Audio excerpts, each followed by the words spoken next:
கர்த்தருக்கு ஸ்தோத்திரம். இந்த நாள் தேன்துளி நிகழ்ச்சியிலே உங்களை நான் மீண்டும் சந்திப்பதில் அதிக மகிழ்ச்சி அடைகிறேன். இந்த நாள் நமக்கு ஒரு ஆசீர்வாதமான நாளாக அமைய, நம்முடைய எல்லா காரியங்களிலும் கர்த்தருடைய கரம் நம்மோடு கூட இருக்க நம்ம ஆண்டவரை நோக்கி பார்ப்போம். இந்த நாளில் கூட ஏசாயா தீர்க்கதரிசியின் புத்தகம் 40ஆம் அதிகாரம் 31வது வசனத்தை பார்க்கின்ற வேளையில ஒரு முக்கியமான ஒரு வார்த்தை சொல்லப்படுகிறது.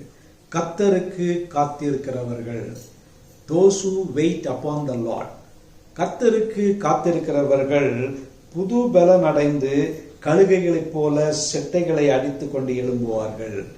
அவர்கள் ஓடினாலும் இளைப்படையார்கள், நடந்தாலும் சோர்ந்து போவார்கள். எவ்வளவு ஒரு பெரிய நல்ல ஒரு வாக்குத்தத்தம் பாருங்க.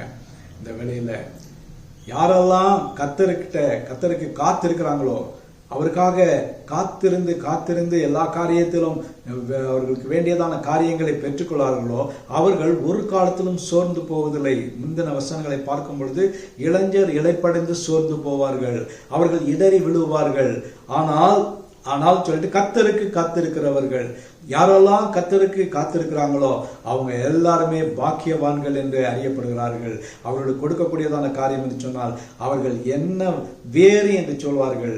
அவர்கள் சோர்ந்து போனாலும், எல்லாவற்றையும் இழந்து போய் ஐயோ எனக்கு இனிமேல் எதிர்காலமே இல்லையே என்று அவர்கள் அப்படியே ஓய்ந்து போய் சோர்ந்து போனாலும் கூட கர்த்தர் சொல்கிறார், அவர்கள் ஓய்ந்து போவதில்லை, சோர்ந்து போவதில்லை. அவர்கள் ஓடினாலும், அவர்கள் எதை செய்தாலும் அவர்கள் இளைப்படையவே மாட்டார்கள் என்று சொன்னால், இளைப்பாற்றுகிற தேவன் நமக்கு ஒருவர் உண்டு.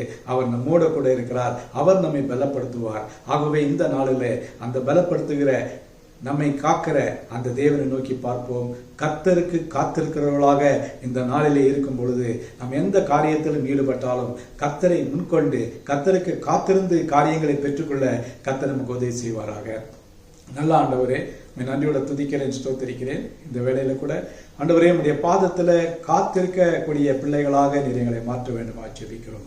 எந்த விதத்திலும் பதஷ்டப்படாமல் ஆண்டவரே, நாங்கள் எந்த காரியத்திலும் ஆண்டவரை கலங்கி போகாதபடிக்கு ஆண்டவரே காத்திருக்கிற பிள்ளைகளாயிருந்து சத்துவத்தையும் பலத்தையும் கிருபையும் பெற்றுக்கொள்ள உதவி செய்யுங்க. மீட்பர் இயேசுவின் நாமத்தில் ஜெபிக்கிறேன் நல்ல பிதாவே, ஆமேன் ஆமேன். கர்த்தர் உங்களை ஆசீர்வதிப்பாராக. கர்த்தர் உங்களுக்கு வேண்டிய பலத்தையும் கிருபையையும் அதிகமாக இந்த நாளிலே தருவாராக.